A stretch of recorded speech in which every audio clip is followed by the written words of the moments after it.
السلام علیکم ورحمۃ اللہ وبرکاتہ۔ الحمد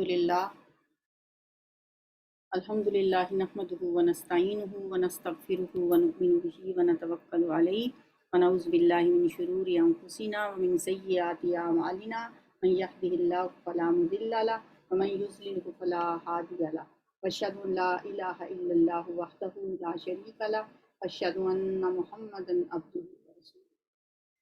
اعوذ باللہ السمیع العلیم من الشیطان الرجیم من حمزہ ونفخہ ونفثہ، بسم اللہ الرحمن الرحیم۔ سورۃ تکویر، یہ ربع پہلا جو ہے 30ویں پارے کا، وہ ابھی جاری تھا ہمارا۔ اس میں سے کچھ پورشن جو رہ گیا تھا، پہلے آج ہم وہ مکمل کریں گے۔ اس میں سب سے پہلے ہے سورۃ تکویر۔ سورۃ تکویر اور اس کے بعد آنے والی جو صورتیں ہیں، 4 صورتیں، ان سب کا مفہوم، معنی اور ان کا مین جو تھیم ہے وہ سیم ہی ہے تقریباً۔ ایک سورہ تکویر اور سورہ انفطار ہے، اس کے بعد آنے والی، ان دونوں کا جوڑا ہے، دونوں کا موضوع سیم ہے۔ اور اس کے بعد سورہ مطففین اور سورہ انشقاق، ان دونوں کا موضوع بھی سیم ہے۔ یہ دونوں صورتیں جوڑوں کی شکل میں، اور اس کے بعد آنے والی تمام صورتیں تقریباً جوڑوں کی شکل میں۔ سورہ تکویر کا آغاز کرتے ہیں، بسم اللہ الرحمن الرحیم۔ اذا الشمس کورت، یہ صورت جو ہے اس میں ایک ہی رکوع ہے، بلکہ ان تمام صورتوں میں جو بھی آگے آ رہی ہیں یہ ساری صورتیں ایک ایک رکوع پر مشتمل ہیں۔ سورہ تکویر میں بھی 29 آیات ہیں اور ایک رکوع ہے اس میں۔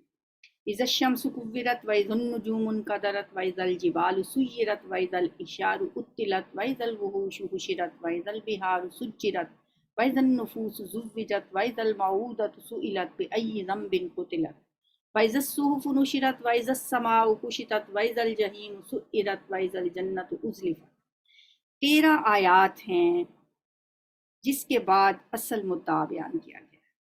یہ پہلی جو 13 آیات ابھی میں نے پڑھی ہیں، یہ منظر کشی ہے قیامت کے دن کی، جب سورج لپیٹ دیا جائے گا۔ ابھی تو سورج ہم دیکھتے ہیں نا کہ کس طرح 12 جب بجتے ہیں گرمیوں کو مہینوں میں، جب دیکھا کریں کہ کس طرح سورج کی روشنی اس میں سے نکل رہی ہے، کس طرح ہیٹ اور گرمی جو سے پورے عالم کو یہ روشن و منور بھی کر رہا ہے اور حرارت بھی پہنچا رہا ہے۔ اس دن وہ لپیٹ دیا جائے گا اور پھر اس کی روشنی پھیلنا اور اس کی حرارت پھیلنا وہ سب بند ہو جائے گا۔ وَإِذَا النُّجُومُ انْكَدَرَتْ وَإِذَا النُّجُومُ انْكَدَرَتْ، جب تارے بکھر جائیں گے اور جب پہاڑ چلائے جائیں گے اور جب 10 مہینے کی حاملہ اونٹنیاں اپنے حال پر چھوڑ دی جائیں گی، کیونکہ عربوں میں اونٹنی سے زیادہ قیمتی مال تو کوئی ہوتا نہیں تھا، اور اونٹنی جب بچہ جننے کے قریب ہوتی تھی تو اس کی قیمت اور بڑھ جاتی تھی۔ جیسے ہمارے یہاں بھینس ہے، بھینس جب بچہ جننے کے قریب ہوتی ہے تو اس کی قیمت بہت بڑھ جاتی ہے، پھر اس کی اور زیادہ حفاظت کی جاتی تھی اس اونٹنی کی، اور دیکھ بھال کی جاتی تھی۔ لوگ ایسی اونٹنیوں سے غافل نہیں ہوتے تھے۔ اگر وہ کبھی ان سے غافل ہوں تو اس کا مطلب یہ ہوگا کہ اس وقت ان پہ اچانک کوئی افتاد ہی پڑ گئی ہے کہ انہیں اپنی عزیز ترین چیز کی حفاظت کا بھی ہوش نہیں رہا۔ اس لیے فرمایا وہ ایسا دن ہوگا کہ ایسی اونٹنیاں بھی بیکار چھوڑ دی جائیں گی، اپنے ہی حال پہ چھوڑ دی جائیں گی، کوئی انہیں پوچھنے والا نہیں ہوگا۔ جب جنگلی جانور سمیٹ کر اکٹھے کر دیے جائیں گے، جنگلی جانور تو عموماً الگ ہوتے ہیں، وہ دوسرے جانور ان سے ڈرتے ہیں، لیکن وہ ایسا دن ہوگا کہ شیر اور بکری سب اکٹھے ہو جائیں گے، کوئی کسی کا ڈر خوف نہیں رہے گا، کیونکہ اتنا بڑا خوف کا عالم ہوگا۔ یہ چھوٹے چھوٹے خوف تو ختم ہو جائیں گے، چھوٹی چھوٹی پریشانیاں ویسے ہی انسان کو جو لاحق رہتی ہیں ہر وقت ہی، ان کی کسی کو کوئی پرواہ نہیں ہوگی۔ اور جب سمندر بڑھکا دیے جائیں گے اور جب جانیں جسموں سے جوڑ دی جائیں گی، روح اور جسم کا جو رشتہ موت کے وقت ٹوٹ جاتا ہے، وہ اس دن پھر ایک دفعہ جانیں جسموں کے ساتھ ملا دی جائیں گی، انسان اثر نو زندہ کر کے اٹھایا جائے گا، اور اس میں روح اور جسم کا رشتہ بحال ہو جائے گا۔ اور جب زندہ گاڑی ہوئی لڑکی سے پوچھا جائے گا کہ وہ کس قصور میں ماری گئی، اتنا خوبصورت انداز ہے، تو یہ بات بتانے کے لیے کہ عربوں میں لڑکیوں کو زندہ درگور کر دیا جاتا تھا، اور یہ بہت بڑا جرم تھا۔ صرف 2 فکروں میں بات اتنے خوبصورت انداز میں کر دی کہ کسی انسان کے بس کی یہ بات ہی نہیں ہے۔ وَإِذَا الْمَوْءُودَةُ سُئِلَتْ بِأَيِّ ذَنبٍ قُتِلَتْ، اور جب زندہ گاڑی ہوئی لڑکی سے پوچھا جائے گا کہ اسے کس قصور میں مارا گیا، اور جب اعمال نامے کھولے جائیں گے، اور جب آسمان کا پردہ ہٹا دیا جائے گا، ابھی تو غیب کی باتیں ہیں نا، سب کچھ سامنے آ جائے گا، جب جہنم دہکائی جائے گی اور جب جنت قریب لے آئی جائے گی، اس وقت ہر شخص کو معلوم ہو جائے گا کہ وہ کیا لے کر آیا ہے۔ 13 آیتوں کے بعد جو بات کی گئی ہے وہ بات کیا ہے کہ ہر شخص کو اس دن پتہ چل جائے گا کہ اس نے کیا کمایا، کیا کام کیے۔ قیامت کی مختلف کیفیات کا ذکر کرنے کے بعد اصل بات جو بتانا مقصود ہے وہ یہ ہے کہ اس دن ہر جان، ہر نفس جان لے گا کہ اس نے کیا کچھ حاضر کیا ہے، یعنی انسان کے تمام اعمال کی پوری تفصیل اس کے سامنے آ جائے گی، کیا لے کر آیا ہے۔ بس نہیں، میں قسم کھاتا ہوں پلٹنے والے اور چھپ جانے والے تاروں کی، اور رات کی جب کہ وہ رخصت ہوئی، اور صبح کی جب کہ اس نے سانس لی۔ یعنی صبح جب نمودار ہوتی ہے تو ایک طرح سے وہ اندھیرے سے روشنی پھیلتی ہے، اور رات کے سناٹے سے زندگی ایک دفعہ پھر انگڑائی لیتی ہوئی آہستہ آہستہ بیدار ہوتی ہے۔ اس منظر کو یہاں بیان کیا گیا ہے کہ جب صبح کی میں قسم کھاتا ہوں، جب وہ سانس لینے سے دیکھیں، کہا جاتا ہے نا کہ جو درخت ہیں وہ رات کے وقت آکسیجن چھوڑتے ہیں، کاربن ڈائی آکسائڈ چھوڑتے ہیں، صبح کے ٹائم آکسیجن چھوڑتے ہیں۔ سانس لینا صبح کا یہاں اس کو قرار دیا گیا۔ فلا اقسم بالخنس جوار الکنس واللیل اذا عسعس والصبح اذا تنفس، میں قسم کھاتا ہوں پلٹنے والے اور چھپ جانے والے تاروں کی، اور رات کی جب کہ وہ رخصت ہوئی اور صبح کی جب کہ اس نے سانس لیا۔ انہ لقول رسول کریم، یہ فی الواقع ایک بزرگ پیغامبر کا قول ہے۔ وہ بزرگ پیغامبر کون ہے؟ حضرت جبریل علیہ السلام۔ اس سے مراد رسول کریم سے وحی لانے والا فرشتہ۔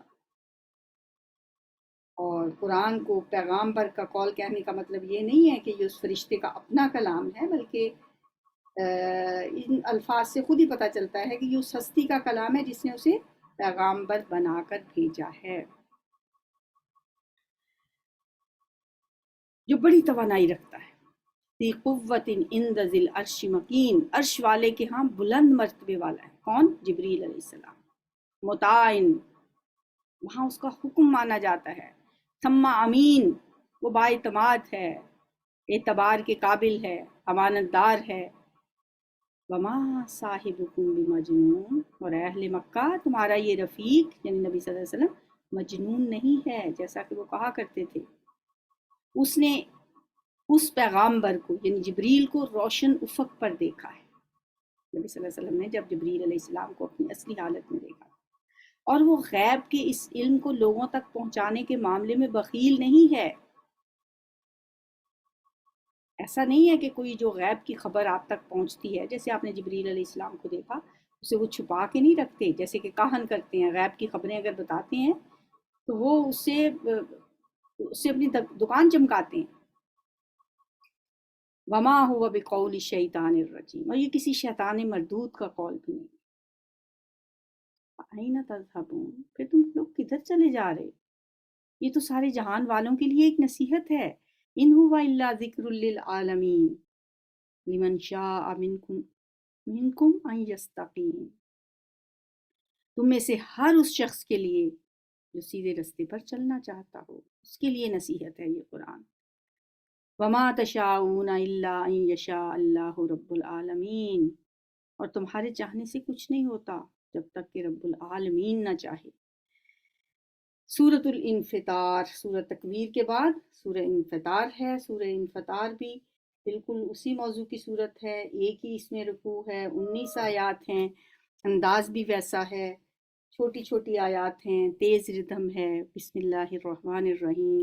اذا السماء انفطرت واذا الکواکب انتصرت واذا البحار فجرت واذا القبور بعثرت۔ جو بات پچھلی صورت میں 13 آیات میں بتائی گئی تھی، یہاں 4 آیتوں میں سمیٹ دی گئی۔ جب آسمان پھٹ جائے گا اور جب تارے بکھر جائیں گے اور جب سمندر پھاڑ دیے جائیں گے اور جب قبریں کھول دی جائیں گی، اس وقت ہر شخص کو اس کا اگلا پچھلا سب کیا دھرا معلوم ہو جائے۔ علمت نفس ما قدمت و اخرت، جو کچھ اس نے پہلے کیا، جو کچھ وہ اس نے بعد میں کیا، اس نے پیچھے چھوڑا، کیا اس نے آگے بھیجا، سب کچھ اسے پتہ چل جائے گا۔ اور یہ بھی اس کا مطلب ہے کہ جو کچھ اس نے پیچھے چھوڑا اور جو آگے بھیجا، اور یہ بھی ہے کہ جو کچھ اس نے پہلے کیا، جو بعد میں کیا، سب اگلا پچھلا اس کے سامنے رکھ دیا جائے گا، اس کے سامنے ہر چیز آ جائے گی۔ یا ایہا الانسان ما غرک بربک الکریم، یا انسان تجھے تیرے رب کریم سے کس نے دھوکے میں ڈال دیا؟ کس چیز نے تجھے اپنے اس رب کریم کی طرف سے دھوکے میں ڈال دیا ہے جس نے تجھے پیدا کیا؟ الذی خلقک فسواک، پھر تجھے نک سک سے درست کیا،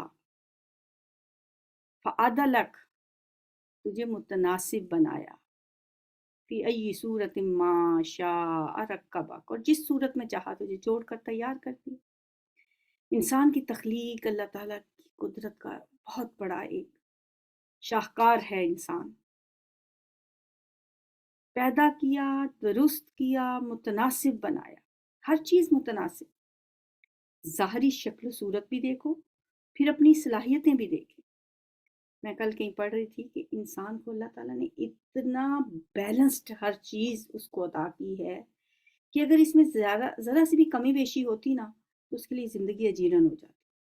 مثلا بینائی ہے، اللہ نے انسان کو بینائی اتنی دی ہے جتنی کہ اس کی ضرورت تھی، اگر اس سے تھوڑی سی کم ہوتی تو اسے چیزیں صحیح طرح سے نظر ہی نہ آتی، اور اگر اس کی بینائی اس سے تھوڑی سی زیادہ کر دیتا اللہ تعالیٰ تو اسے وہ کچھ بھی نظر آنا شروع ہو جاتا ہے جو اس کے لیے دیکھنا ضروری نہیں ہے، جس کو دیکھ کے اس کی زندگی اجیرن ہو جاتی۔ مثلا اگر ہم ایک گلاس جب اٹھاتے ہیں اپنی کچن سے اور اس میں پانی ڈالتے ہیں، اگر ہماری بینائی اتنی تیز ہو کہ جیسے ہم خوردبین سے دیکھتے ہیں تو ہمیں تو اس میں سینکڑوں جرثومے چلتے پھرتے نظر آتے، ہم تو وہ پانی پی ہی نہ سکتے۔ دہی کے اندر جیسے بیکٹیریا ہوتا ہے، اگر وہ ہمیں نظر آنے لگ جائے، ہم کبھی دہی کھائیں؟ تو اللہ نے بیلنسڈ ہماری رکھی۔ اس طرح سننے کی صلاحیت ہے، تھوڑی کم ہوتی تو ہم بار بار دوسروں سے پوچھتے ہیں جی کیا کہا ہے، سمجھ نہیں آئی کیا کہا۔ ذرا سی زیادہ ہو جاتی تو چھوٹی چھوٹی آوازوں کا شور ہمیں جینے ہی نہ دیتا۔ ہمارے اندر ایک مشینری چل رہی ہے، انسان کو خود بہت بڑا ایک کارخانہ ہے، اس کے اندر کی آوازیں ہی اسے سونے نہ دیتی، اور باہر بھی چھوٹی چھوٹی چیزوں کی آواز جو ہم نہیں سن پاتے وہ بھی اگر ہم سننے لگ جاتے تو ہماری زندگی کیسی ہوتی۔ تو اللہ نے انسان کو بڑا متناسب اور ہر چیز اسے بڑے حساب سے دی ہے۔ کلا بل تکذبون بالدین، بلکہ اصل بات یہ ہے کہ تم لوگ جزا و سزا کو جھٹلاتے ہو۔ وَإِنَّ عَلَيْكُمْ لَحَافِظِينَ، حالانکہ تم پر نگران مقرر ہیں، کوئی جھٹلانے کا جواز ہی نہیں بنتا۔ تمہارے ساتھ کرامن کاتبین ہر وقت تمہاری ایک ایک حرکت، ایک ایک بات، ایک ایک چیز نوٹ کر رہے ہیں۔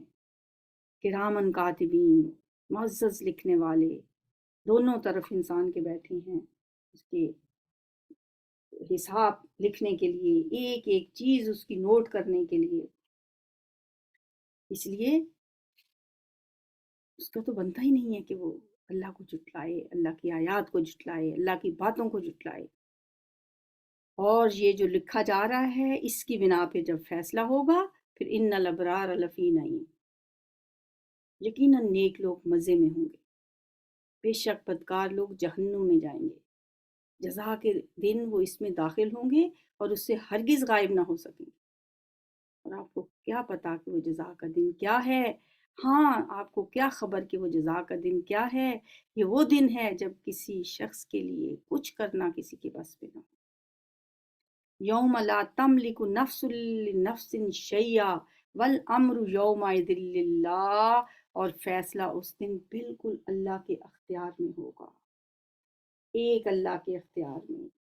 اس دن سر محشر پکارا جائے گا، لمن الملک اليوم، سورہ مومن میں آتا ہے کہ اے نسل انسانی کے لوگوں دیکھو آج حکومت، اختیار اور اقتدار کس کے ہاتھ میں ہے، اور اس سوال کا جواب پھر خود ہی دیا جائے گا، للہ الواحد القہار، یعنی آج کے دن اختیار کل کا کل اللہ ہی کے پاس ہے، جو اکیلا ہے، جو سب پہ غالب ہے۔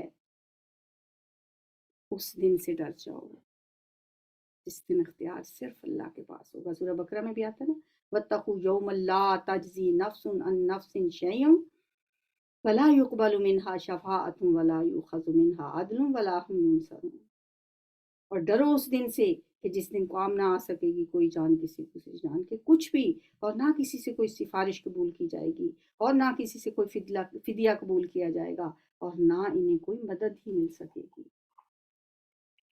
وَالْأَمْرُ يَوْمَئِذٍ لِلَّهِ، اور فیصلہ اس دن سارے کا سارا اللہ کے اختیار میں ہوگا۔ یہاں سے ہمارا دوسرا ربع شروع ہوتا ہے، اور سورہ مطففین اور سورہ انشقاق، ان دونوں کا جوڑے کا تعلق ہے۔ اس سورت میں 36 آیات اور رکوع ایک ہی۔ بسم اللہ الرحمن الرحیم، ویل للمطففین الذین اذا اکتالوا علی الناس یستوفون، تباہی ہے ڈنڈی مارنے والوں کے لیے، ناپ تول میں کمی کرنے والوں کے لیے، جن کا حال یہ ہے کہ جب لوگوں سے لیتے ہیں تو پورا پورا لیتے ہیں، اور جب ان کو ماپ کر یا تول کر دیتے ہیں تو انہیں گھاٹا دیتے ہیں۔ کیا یہ لوگ نہیں سمجھتے کہ ایک بڑے دن یہ اٹھا کر لائے جانے والے، بڑا دن، ان النبأ العظیم، جیسے کہ پارے کے آغاز میں سورہ نبا میں بھی فرمایا گیا، وہ بڑا دن ہے، اس بڑے دن کا یہ خوف نہیں رکھتے۔ الا یظن اولئک انہم مبعوثون، کیا نہیں سمجھ نہیں آتی کہ ایک دن انہیں اٹھا کر کھڑا کر دیا جائے گا؟ ہرگز نہیں، یقیناً بدکاروں کا نامہ اعمال قید خانے کے دفتر میں ہے، اور تمہیں کیا معلوم کہ کیا ہے وہ قید خانے کا دفتر؟ وہ ایک کتاب ہے لکھی ہوئی، کلا ان کتاب الفجار لفی سجین، سجین قید خانہ، گناہگار، بدکار، ان کا نامہ اعمال سجین میں ہوگا۔ سجین کیا ہے؟ ایک کتاب ہے لکھی ہوئی، کتاب مرقوم۔ ظاہر ہے جب انسان مرتا ہے، اس کا عالم برزخ شروع ہو جاتا ہے، تو اس کی روحیں یا سجین میں ہوتی ہیں یا علیین میں ہوتی ہیں۔ ویل یومئذ للمکذبین، اس روز جھٹلانے والوں کے لیے جو روز جزا کو جھٹلاتے ہیں، تباہی ہے۔ الذین یکذبون بیوم الدین، وہ لوگ جو قیامت کے دن کو جھٹلاتے ہیں، اور اسے نہیں جھٹلاتا مگر ہر وہ شخص جو حد سے گزرنے والا بد عمل ہے۔ اسے جب ہماری آیات سنائی جاتی ہیں تو کہتا ہے یہ تو اگلے وقتوں کی کہانیاں ہیں، اعلیٰ اساطیر الاولین، ہرگز نہیں، بلکہ دراصل ان لوگوں کے دلوں پر ان کے برے اعمال کا زنگ چڑھ گیا ہے۔ جب انسان گناہ کرتا چلا جاتا ہے، برے اعمال کرتا چلا جاتا ہے، تو اس کے دل پہ ایک زنگ لگ جاتا ہے۔ کلا بل ران علی قلوبہم ما کانوا یکسبون، یہ زنگ کیوں لگتا ہے؟ اس کے برے اعمال کے سبب۔ حدیث میں آتا ہے کہ جب انسان ایک گناہ کرتا ہے تو اس کے دل پہ ایک سیاہ نقطہ لگ جاتا ہے، دوسرا گناہ کرتا ہے دوسرا نقطہ لگ جاتا ہے، اس طرح لگتے لگتے لگتے اس کا دل پورا سیاہ ہو جاتا ہے۔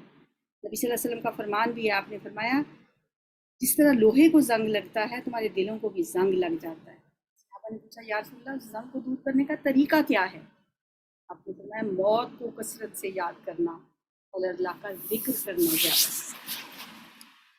کلا بل ران علی قلوبہم ما کانوا یکسبون، اور یہ لگتا کیوں ہے؟ گناہوں کے سبب۔ کلا انہم من ربہم یومئذ لمحجوبون، ہرگز نہیں، بالیقین اس روز یہ اپنے رب کی دید سے محروم رکھے جائیں گے۔ کتنی بڑی محرومی ہے کہ لوگ اپنے رب کو دیکھنے سے محروم کر دیے جائیں گے، پھر یہ جہنم میں جا پڑیں گے، پھر ان سے کہا جائے گا کہ یہ وہی چیز ہے جسے تم جھٹلایا کرتے تھے۔ کلا ان کتاب الابرار لفی علیین، ہرگز نہیں، بے شک نیک آدمیوں کا نامہ اعمال بلند پایا لوگوں کے دفتر میں ہوا، علیین میں۔ اللہم اجعلنا منہم، یا اللہ ہمیں علیین میں ہمارا نامہ اعمال شامل کر دینا، ہمیں سجین کے سے بچانا۔ وما ادراک ما علیون، آپ کو کیا پتا، آپ کو کیا خبر کہ کیا ہے وہ بلند پایا لوگوں کا دفتر۔ کتاب مرقوم، وہ بھی ایک لکھی ہوئی کتاب ہے جس کی نگہداشت مقرب فرشتے کرتے ہیں۔ بے شک نیک لوگ گلے مزے میں ہوں، علی الارائک ینظرون، اونچی مسندوں پر بیٹھے نظارے کر رہے ہیں۔ تصور کریں ذرا اس دن کا، اس منظر کا، جب اللہ کے نیک صالح بندے تختوں پر آمنے سامنے بیٹھے ہوں گے، اونچی مسندوں پر دیکھ رہے ہوں گے، بڑے مزے میں ہوں گے۔ تعرف فی وجوہہم نظرۃ النعیم، ان کے چہروں پر تم خوشحالی کی رونق محسوس کر سکو۔ ان کو نفیس ترین صد بند شراب پلائی جائے گی، اس پر مشک کی مہر لگی ہوئی ہوگی۔ یسقون من رحیق مختوم، مہر لگی ہوئی شراب، مشک کی مہر لگی ہوئی۔ رحیق مختوم ایک کتاب کا نام بھی ہے جو سیرت کی کتاب ہے، رحیق مختوم، اور اسی کا ایک شارٹ ورژن تجلیات نبوت کے نام سے بھی آتا ہے۔ ختامہ مسک، اور اس کو جو اس پہ مہر ہوگی وہ کستوری کی ہوگی، مشک کی ہوگی۔ جو لوگ دوسروں پر بازی لے جانا چاہتے ہوں، مقابلہ کرنا چاہتے ہوں، ایک دوسرے سے آگے بڑھنا چاہتے ہوں، وہ اس چیز کو حاصل کرنے میں بازی لے جانے کی کوشش کریں۔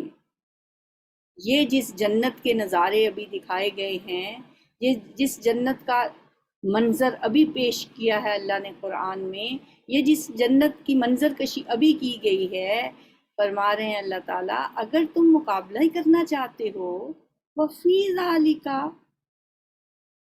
اس میں کرو پھر، فلیتنافس المتنافسون، رغبت کرنی ہے، بازی لے جانی ہے، مقابلے کرنے ہیں تو اس کو حاصل کرنے کے لیے کرو۔ اور پھر بات وہیں پہ ادھوری چھوڑ کے یہ فکرہ کہا گیا تھا نا کہ یسقون من رحیق مختوم ختامہ مسک، آگے بات تو یوں چل رہی تھی نا وہ مزاجہ من تسنیم، اس شراب میں تسنیم کی آمیزش بھی ہوگی، لیکن اتنی بات کر کے بیچ میں کہا وفی ذالک فلیتنافس المتنافسون، اے مقابلے کرنے والوں، مقابلہ کرنا ہے تو اس میں کرو۔ پھر آگے فرمایا اس شراب میں تسنیم کی آمیزش ہوگی۔ تسنیم کیا ہے؟ تسنیم کا مطلب ہوتا ہے بلندی، ایک بلندی سے آتا ہوا جو کوئی چشمہ ہے جنت کا، اس کا نام ہے تسنیم، اور اس شراب میں اس کی آمیزش ہوگی۔ اس چشمے کو کہتے ہیں تسنیم، اس کو تسنیم اس لیے کہتے ہیں، ہو سکتا ہے کہ وہ بلندی سے بہتا ہوا نیچے آ رہا ہو، اس لیے اس کا نام تسنیم ہے۔ عین یشرب بها المقرب، یہ وہ چشمہ ہے جس کے پانی کے ساتھ مقرب لوگ شراب پیئیں گے۔ ان الذین اجرموا کانوا من الذین آمنوا یضحکون، مجرم لوگ دنیا میں ایمان لانے والوں کا مذاق اڑاتے تھے، جب ان کے پاس سے گزرتے تو آنکھیں مار مار کر ان کی طرف اشارے کرتے تھے۔ وَإِذَا مَرُّوا بِهِمْ يَتَغَامَزُونَ، اکثر دیکھا ہوگا آپ نے لوگوں کو اس طرح دوسروں کا مذاق اڑانے کے لیے، طنز کرنے کے لیے پاس سے گزرتے ہوئے یوں کوئی اشارہ کر دینا، یوں ہی آنکھ مار دینا۔ ہم ان باتوں کو چھوٹا سمجھتے ہیں، قرآن میں تذکرہ کر دیا اللہ تعالیٰ نے کہ مجرم لوگ ایمان والوں کا مذاق اڑاتے تھے، جب ان کے پاس سے گزرتے تو آنکھیں مار مار کر ان کی طرف اشارے کرتے تھے، دیکھو ان کو ذرا۔ اپنے گھر والوں کی طرف پلٹتے تو مزے لیتے ہوئے پلٹتے تھے، اور جب انہیں دیکھتے تو کہتے تھے کہ یہ بہکے ہوئے لوگ مومنوں کو دیکھ کر کہتے، حالانکہ وہ ان پر نگران بنا کر نہیں بھیجے گئے تھے۔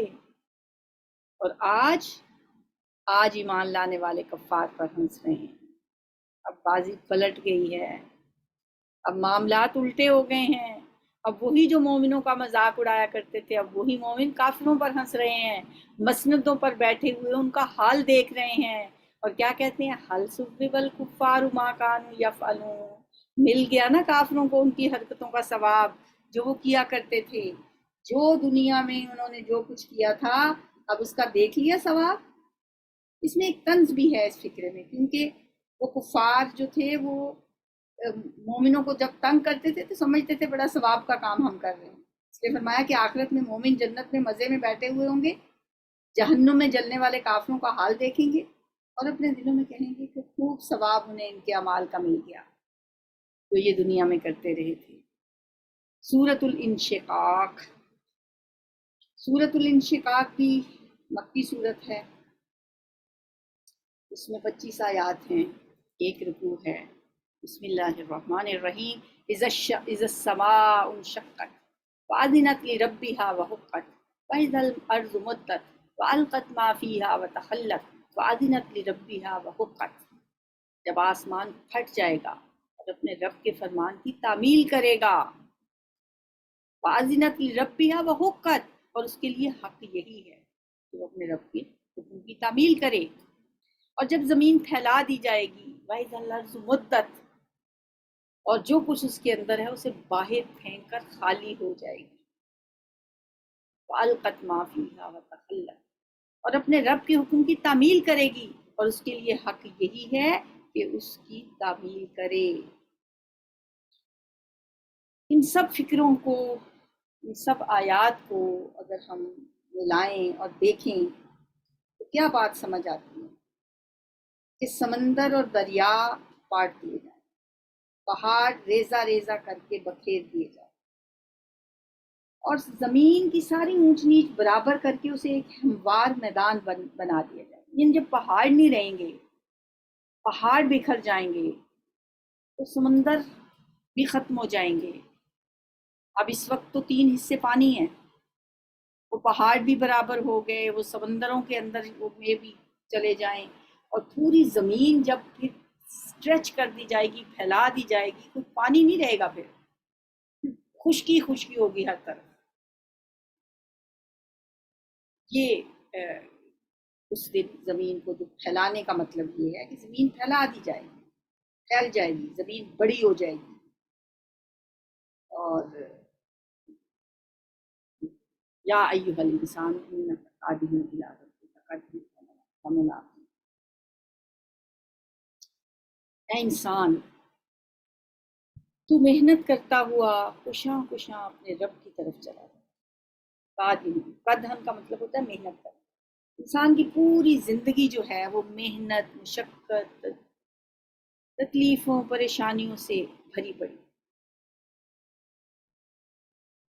اور آپ دیکھ لیں کسی بھی انسان کو، کوئی آپ کو ایسے نہیں نظر آئے گا کہ وہ کچھ نہیں کر رہا یا وہ بس بیٹھا ہے. نہیں، زندگی اس کی محنتوں سے بھری ہوئی ہے. انک قادر الی ربک قدحا فملاقیہ. ایک دن پھر تجھے اس سے ملنا ہے، پھر اپنے رب کے پاس جانا ہے. اس مشقتوں کے گھر سے نکل کے تجھے اپنے رب کے پاس جانا ہے. اس لیے نا دنیا کو دار المحن بھی کہا گیا ہے، مشقتوں کا گھر. یہ بہت بڑی ایک حقیقت ہے، تلخ حقیقت ہے. اس سے سورہ بلد میں بھی کہا گیا ہے لقد خلقنا الانسان فی کبد. انسان تو پیدا ہی مشقت میں کیا ہے. مشقتیں برداشت کرنا، دکھ اٹھانا، سختیاں جھیلنا، یہ اس کا مقدر ہے. اب کسی مزدور کو دیکھ لیں، صبح سے شام تک جسمانی طور پہ وہ سختیاں ہی جھیلتا ہوا آپ کو نظر آئے. اور اگر کوئی کسی دفتر کی کرسی پہ بیٹھا ہے تو آسان تو وہ بھی نہیں ہے، اس کی ذہنی مشقت ہے. کوئی گھر کی دیکھ بھال کر رہا ہے، عورتیں ہیں، ان کی اپنی معاشرتی الجھنیں ہیں، معاشی مشکلات ہیں، فکریں ہیں، پریشانیاں ہیں. اور اس کا یہاں پہ ذکر کیا ہے یا ایھا الانسان انک قادر الی ربک قدحا فملاقیہ. اور اب تو اپنے رب کے پاس جانے کے لیے یہ وقت گزارتے ہو، کشاں کشاں اپنے رب کی طرف چلے جا رہے اور اس سے ملنے والے. پھر جس کا نامہ اعمال اس کے دائیں ہاتھ میں دیا گیا اس سے ہلکا حساب لیا جائے. سوف یحاسب حسابا یسیرا. اس کے لیے ہم دعا بھی کرتے ہیں اللہم حاسبنی حسابا یسیرا، یا اللہ ہم سے آسان حساب لیں. اور آسان حساب کیا ہوتا ہے؟ حضرت عائشہ صدیقہ رضی اللہ تعالیٰ عنہا ایک دفعہ نبی صلی اللہ علیہ وآلہ وسلم سے پوچھا، یا رسول اللہ ہم دعا کرتے ہیں اللہ ہمیں آسان حساب دے، اس کا کیا مطلب ہے؟ ایک ہم یہ بھی دعا کرتے ہیں کہ یا اللہ ہمیں بغیر حساب کے بخش دیں۔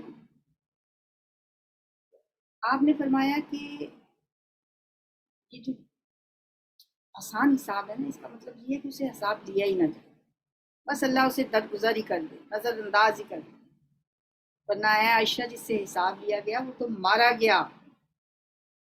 تو یہ جو ہے نا کہ اسے آسان حساب لیا جائے گا، اس کا مطلب یہی ہے کہ اس سے سخت حساب فہمی نہیں کی جائے گی، اس سے پوچھا نہیں جائے گا کہ فلاں فلاں کام تو نے کیوں کیے تھے اور تیرے پاس ان کاموں کے لیے کیا ہو جائے۔ اس کی نیکیوں کے ساتھ اس کی برائیاں بھی اس کے نامہ اعمال میں موجود تو ضرور ہوں گی، مگر بس یہ دیکھ کر اس کی برائی، یہ کہ اس کی نیکیوں کا پلڑا بھاری ہے، اس کے قصوروں سے اللہ تعالیٰ درگزر کرے گا، اسے معاف کر دے گا، پوچھے گا صحیح، اے میرے بندے یہ گناہ بھی کیا تھا، یہ بھی کیا تھا، یہ بھی کیا تھا، سارے گناہ ایک دفعہ اسے ریکال کروائے گا، یاد کروائے گا، اور یہاں تک کہ بندہ سمجھے گا کہ بس مارا گیا، اب نہیں بچتا، ساری باتیں نوٹ کی ہوئی۔ پھر اللہ تعالیٰ فرمائے گا جیسے میں نے دنیا میں ان پہ پردہ ڈالا، یہاں بھی اللہ تعالیٰ اسے معاف کر دے گا، یہاں بھی اسے نوٹ کر دے گا، درگزر کرے گا۔ یہ ہے آسان حساب۔ اللہم حاسبنا حسابا یسیرا، اللہ ہم سے آسان حساب لے۔ وَيَنْقَلِبُ إِلَىٰ أَهْلِهِ مَسْرُورًا، رہا وہ شخص جس اور وہ اپنے لوٹ نہیں، اما من اوتي کتابہ بیمینہ، جس کو اس کا نامہ اعمال اس کے دائیں ہاتھ میں دیا گیا، فسوف یحاسب حسابا یسیرا، اس سے آسان حساب لیا جائے گا، وینقلب الی اہلہ مسرورا، اور وہ اپنے گھر والوں کی طرف ہنسی خوشی مسرور لوٹے گا۔ اور رہا وہ شخص جس کا نامہ اعمال اس کی پیٹھ کے پیچھے دیا جائے گا، تو وہ موت کو پکارے گا۔ پیٹھ کے پیچھے کیوں دیا جائے گا؟ ہو سکتا ہے کہ جب اس کو بائیں ہاتھ میں نامہ اعمال ملنے لگے وہ اپنا ہاتھ پیٹھ کے پیچھے لے جائے، ظاہر ہے نامہ اعمال تو ملنا ہی ہے، پھر اس کو پیٹھ کے پیچھے دیا جائے گا، وہ موت کو پکارے گا اور بھڑکتی ہوئی آگ میں جا پڑے گا۔ وہ اپنے گھر والوں میں مگن تھا، اس نے سمجھا تھا کہ اسے کبھی پلٹنا ہی نہیں، بٹ پلٹنا کیسے نہیں تھا، اس کا رب اس کے کارناموں کو دیکھ رہا تھا۔ ان ربہ کان بہ بصیرا، بس نہیں، میں قسم کھاتا ہوں شفق کی اور رات کی جو کچھ وہ سمیٹ لیتی ہے، اور چاند کی جب کہ وہ ماہ کامل بن جاتا ہے، تمہیں ضرور درجہ بدرجہ ایک حالت سے دوسری حالت کی طرف گزرتے چلے جانا۔ یہ ہیں زندگی کے اپس اینڈ ڈاؤنز، زندگی کی منزلیں، زندگی میں ایک طبق سے دوسرے طبق کی طرف انسان جاتا ہے، ایک سٹیپ سے دوسرے سٹیپ کی طرف چڑھتا ہے، بچپن سے لڑکپن، پھر جوانی، پھر ادھیڑ عمر آ جاتی ہے، پھر اس کے بعد بڑھاپا آ جاتا ہے، پھر دیکھتے ہی دیکھتے انسان قبر میں اتار دیا جاتا ہے۔ یہ زندگی کی منزلیں ہیں، یہ مختلف درجے ہیں جو لازماً تم چڑھو گے درجہ بدرجہ، جیسے چاند درجہ بدرجہ بڑا ہو کر مرحلہ وار رات کو روشن کرتا ہے، بالکل اسی طرح تم مرحلہ وار کوششوں سے رکھتے چلے جاؤ گے۔ مطلب ایک تو اس کا مطلب یہ بھی ہے کہ تمہاری زندگی کے جو مختلف ادوار آئیں گے وہ بھی، اور دوسرا یہ کہ غلبہ دین کی جد و جہد میں بھی تم آہستہ آہستہ ایک درجے سے اوپر کے درجے کی طرف جاتے جاؤ، اور یہ ہے کہ پھر ضرور ایک وقت انشاءاللہ دین کو مکمل غلبہ ہو کر رہے گا، جیسا کہ اللہ تعالیٰ نے قرآن پاک میں بھی فرمایا ہے نا کہ لِیُظْہِرَہُ عَلَى الدِّینِ کُلِّہ، لہٰذا دنیا پر دین اسلام کا مکمل غلبہ انشاءاللہ ہوگا۔ دونوں معنی اس سے مراد لیے جاتے ہیں۔ فَمَا لَهُمْ لَا يُؤْمِنُونَ، پھر ان لوگوں کو کیا ہو گیا ہے کہ ایمان نہیں لاتے، اور جب قرآن ان کے سامنے پڑھا جاتا ہے تو سجدہ نہیں کرتے، یہ آیت سجدہ ہے، بلکہ یہ منکرین تو الٹا جھٹلاتے ہیں، حالانکہ جو کچھ یہ اپنے نامہ اعمال میں جمع کر رہے ہیں اللہ اسے خوب جانتا ہے۔ واللہ عالم بما یوعون، جو کچھ یہ جمع کر رہے ہیں اپنے نامہ اعمال میں، جتنے جو کام بھی یہ کر رہے ہیں، اللہ تعالیٰ ان کاموں کو دیکھ رہا ہے، اسے سب پتہ ہے، اس کے سامنے ہے سب کچھ۔ لہٰذا ان کو دردناک عذاب کی بشارت دے، وبشرہم بعذاب، یہ بھی ایک طنزیہ انداز ہے، عذاب کی بشارت دے، سوائے ان لوگوں کے جو ایمان لائے، عامل الصالحات، اور انہوں نے نیک اعمال کیے، ان کے لیے کبھی نہ ختم ہونے والا اجر، لہم اجر غیر ممنون، ان کے لیے ایسا اجر ہے تو کبھی ختم نہیں ہوگا۔ اچھا، یہ جو منزلیں ہیں نا زندگی کی، طبقاً ان طبق، جوانی سے انسان بڑھاپے میں آتا ہے، پھر بڑھاپے سے موت کی طرف چلا جاتا ہے، پھر موت کے بعد بھی آگے منزلیں جاری ہیں، عالم برزخ میں پہنچ جاتا ہے، پھر عالم برزخ میں بھی ایک وقت تک رہے گا، پھر دوبارہ زندگی ملے گی، پھر زندہ ہوگا، میدان محشر میں پہنچے گا، پھر حساب کتاب ہوگا، پھر جزا و سزا کی بے شمار منزلیں ہوں گی، پل صراط کو پار کرنا ہے، ان سب منزلوں سے تمہیں لازماً گزرنا ہے۔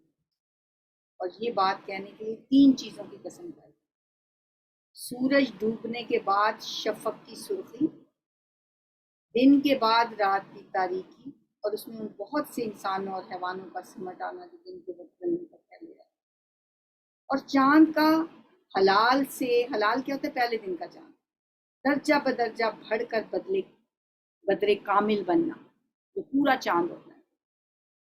یہ گویا چند وہ چیزیں ہیں جو اس بات کی شہادت دے رہی ہیں کہ جس کائنات میں انسان رہتا ہے اس کے اندر کہیں ٹھہراؤ نہیں، ایک مسلسل تغیر اور تبدیلی ہر طرف پائی جاتی ہے۔ لہذا کفار کا یہ خیال درست نہیں ہے کہ موت کی آخری ہچکی کے ساتھ معاملہ ختم ہو جائے گا، بلکہ اس کے بعد بھی منزلیں ہیں جو تمہیں عبور کرنی ہیں۔ اللہ تعالیٰ ہمیں ان ساری منزلوں میں کامیاب کرے۔ ابھی تک تو ہم نے زندگی کی کچھ منزلیں طے کی، کوئی کسی سیڑھی پہ ہے، کوئی کسی سیڑھی پہ ہے، لیکن ایک وقت آتا ہے 50 کے بعد جب انسان کو یہ سمجھ آ جاتی ہے کہ بس اب تو ہم بونس پہ جی رہے ہیں، اب تو ہم آخری مراحل میں ہی ہیں، اب دنیا کی منزلیں جو تھیں وہ تو تقریباً ختم ہونے والی ہیں، اب اگلی منزلیں شروع ہونے والی ہیں جو بڑی کٹھن گھاٹیاں ہیں۔ قبر جنت کے باغوں میں سے یا ایک باغ ہے یا جہنم کے گھروں میں سے ایک گھرا ہے۔ اللہ نے ہمارے لیے قبر کو جنت کے باغوں میں سے ایک باغ بنا دیا۔ اتنا سخت معاملہ ہے قبر والا، پھر عالم برزخ ہے، یا تو وہ جنت ہے یا جہنم ہے، پھر حشر ہے، اٹھنا ہے، پھر اللہ کے حضور پیشی ہے، وہ بھی بہت کٹھن معاملہ ہے، وہ عدالت کے کٹہرے میں کھڑے ہونا، پل صراط کا معاملہ بھی کوئی آسان نہیں ہے، ساری منزلوں سے گزر کے جنت تک پہنچنا ہے۔ یا اللہ ہمیں وہ دن دکھانا جب ہم جنت کے دروازے پہ کھڑے ہو کے کہیں الحمدللہ الذی ہدانا لہذا وما کنا لنہتدی لولا ان ہدانا اللہ، آمین یا رب العالمین۔ سبحانک اللہم و بحمدک، نشہد ان لا الہ الا انت، نستغفرک ونتوب الیک۔ السلام علیکم ورحمۃ اللہ۔